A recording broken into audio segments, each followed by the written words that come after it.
the technical medical professionals. And third is the economy as We have drafted a joint memorandum circular. Pipirmahan namin dalawa. To our President and the rest of the executive branch, the Bayanihan to Heal as One Act. Care needs to solve the health problem and defeat virus at advantage. And that is why we are the 5,000 to 8,000 that will be given. providing logistics, getting logistics.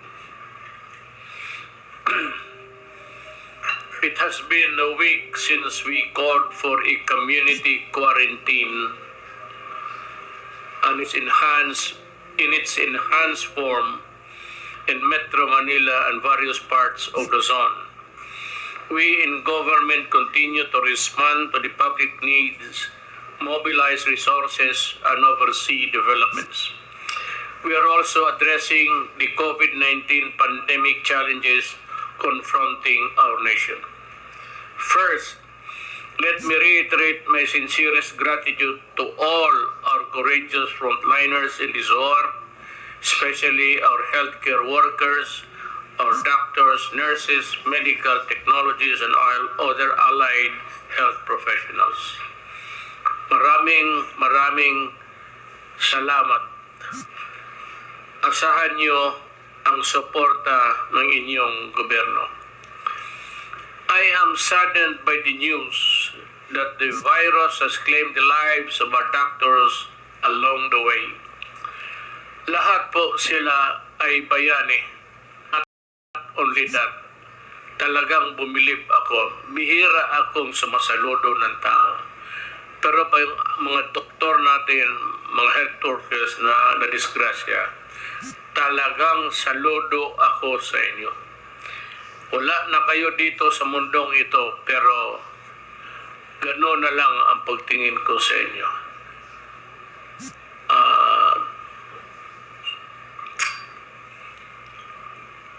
To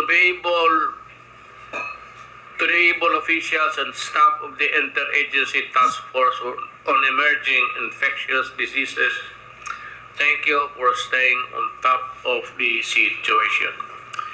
To the brave men and women of the Armed Forces of the Philippines and the Philippine National Police, thank you as well for ensuring peace and order in these trying times. I also thank the rest of the frontliners to ensure that the basic services are provided to our people, from those manning various government agencies, groceries, banks, food establishments, and delivery services, among others. Maraming salamat po.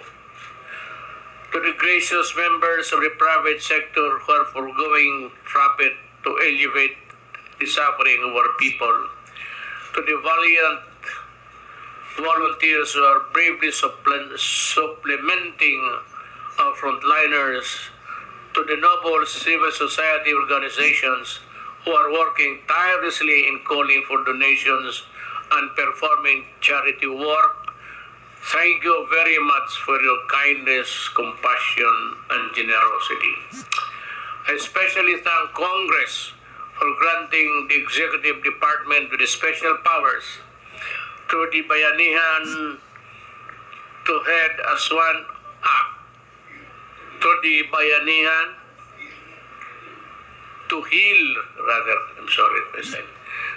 as one act, to effectively respond to the challenges caused by the COVID-19 global pandemic.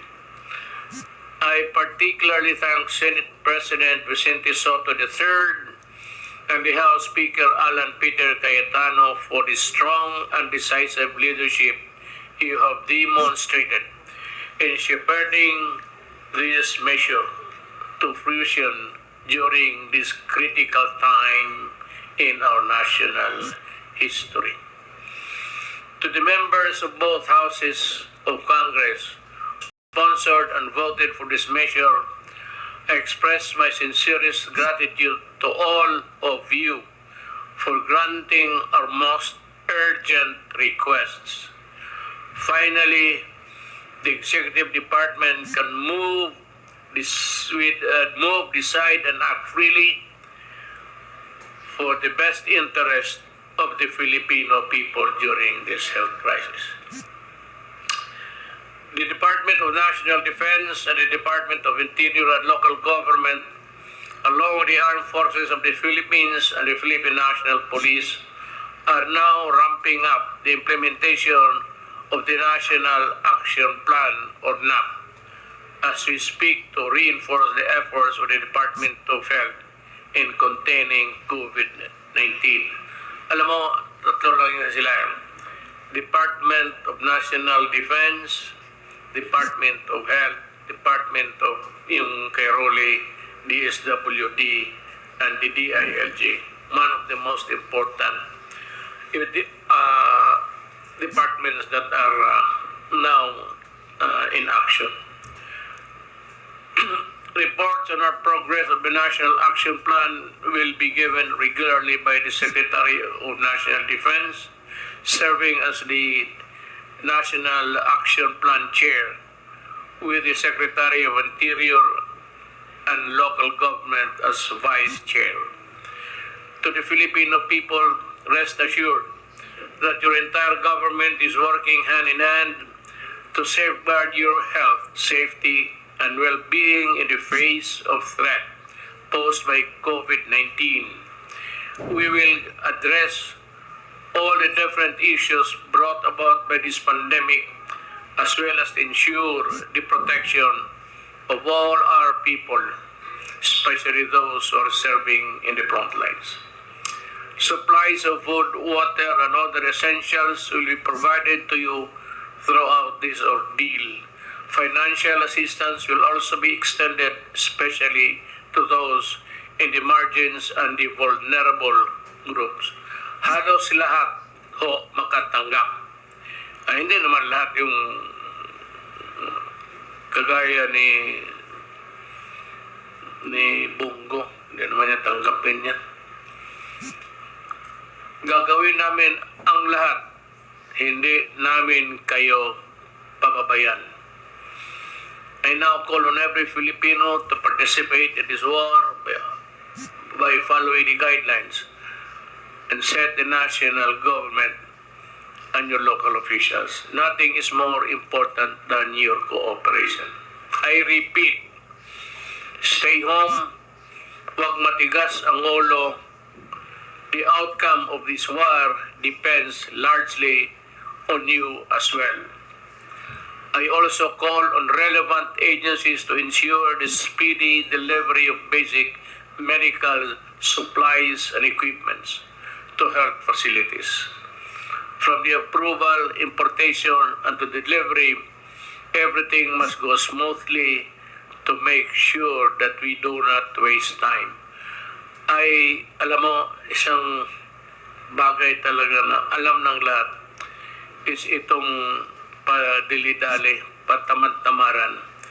Kailangan pagpasok ng papel, process mo kaagad, ilinya mo you line up the tables where the paper should go, one after the other, para madali. Cut red tapes. I do not want red tapes. I do not want so many questions. Pagka sinertify ng isang government employee, I said, do not commit the mistake and we will all be happy and comfortable. Huwag ninyong, kung gusto ninyo magluko, huwag ninyo itong panahon na ito. To my fellow public servants, let us set aside our differences and work in solidarity to overcome this pandemic. We only have one common enemy, and that is COVID-19. Our transparency, integrity, accountability, and responsiveness are needed, and I expect all of you to exercise all these in safeguarding our fellow Filipinos. As President, I assure the public that the government will be on top of this situation at all times. We will not leave anyone behind. Sabay-sabay natin labanan ang COVID-19 para sa kabutihan ng lahat. I ask the entire country for your patience, understanding, and utmost cooperation. With your support, I am confident that we will emerge triumphant. Nothing is more formidable and resilient than the Filipino spirit. Matindi ang kalaban, but we will not surrender. Hindi tayo susuko, tayo ay lalaban. Yes, things will not be easy. And we Filipinos are tough. Mas malakas ang Pilipino sa anumang hamon. Now we all must do what we can and must para sa ating bayan. I look forward to the day that we the Filipinos can finally claim victory over this war and emerge as stronger and more united Filipinos and Philippines. Maraming salamat po. Osbo nako, ayaw mo kahadlok. Tagalogin ko, huwag kayong matakot.